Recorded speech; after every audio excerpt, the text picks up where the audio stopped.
கலைஞர் கனவு இல்லம் திட்டத்தில் 1,00,000 வீடுகளில் 50,000 வீடுகள் முழுமையாக கட்டி முடிக்கப்பட்டுள்ளது என்றும் 40,000 வீடுகள் சென்ட்ரிங் பணி நிறைவு பெற்றுள்ளது என்று அமைச்சர் பெரியசாமி தெரிவித்திருக்கிறார். தமிழ்நாடு சட்டப்பேரவையில் பொது பட்ஜெட் மற்றும் வேளாண் பட்ஜெட் மீதான விவாதம் தொடங்கி நடைபெற்று வரும் நிலையில் அவர் இதனை தெரிவித்திருக்கிறார். விவரங்களை தர இருக்கிறார் செய்தியாளர் வெங்கட். விவரங்களை வழங்கலாம். வணக்கம். சட்டப்பேரவையில் பட்ஜெட் குறித்தான விவாதம் என்பது தற்போது 2ஆம் நாளாக நடைபெற்று வருகிறது.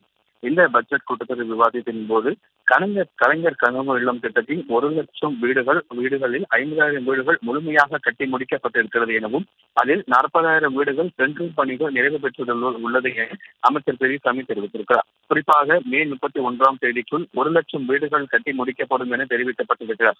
அதிமுக ஆட்சியில் பசுமை வீடுகளை அதிமுகவினருக்கு மட்டுமே வழங்கியதாக அமைச்சர் பெரியசாமி குற்றம் சாட்டியிருக்கிறார். தொடர்ந்து இதற்கு பதிலளித்த எதிர்க்கட்சித் தலைவர் எடப்பாடி பழனிசாமி, அதிமுக ஆட்சியில் பசுமை வீடு திட்டத்தில் 5 ஆண்டுகளில் 3,00,000 வீடுகளை கட்டியுள்ளோம் என அவர் தெரிவித்திருக்கிறார். மோடி வீடு எங்களுக்கு தேவையில்லை, கலைஞர் கனவு இல்லம் போதும் என மக்கள் மகிழ்ச்சியாக இருப்பதாக அமைச்சர் பெரியசாமி தெரிவித்திருக்கிறார். தற்போது பட்ஜெட் மீதான அந்த விவாதம் நடைபெற்று வரக்கூடிய சூழ்நிலையில் அமைச்சர் பெரியசாமி தற்பொழுது இந்த கலைஞர் கனவு இல்லம் திட்டமான அந்த தரவுகளை தெரிவித்திருக்கிறார். தொடர்ச்சியாக இந்த மே 31ஆம் தேதிக்குள் 1,00,000 வீடுகள் முழுமையாக கட்டி முடிக்கப்படும் எனவும் 40,000 வீடுகளில் சென்ட்ரிங் பணிகள் முடிந்துள்ளதாகவும் கலைஞர் கனவு இல்லம் திட்டத்தில் 1,00,000 வீடுகளில் 5,000 வீடுகள் முழுமையாக கட்டி முடிக்கப்பட்டிருக்கிறது என தற்பொழுது அமைச்சர் பெரியசாமி தெரிவித்திருக்கிறார். தொடர்ந்து தற்பொழுது வரைக்குமே இந்த சட்டப்பேரவையில் பட்ஜெட் குறித்தான விவாதங்கள் தற்பொழுது தொடர்ந்து நடைபெற்று வருகிறது.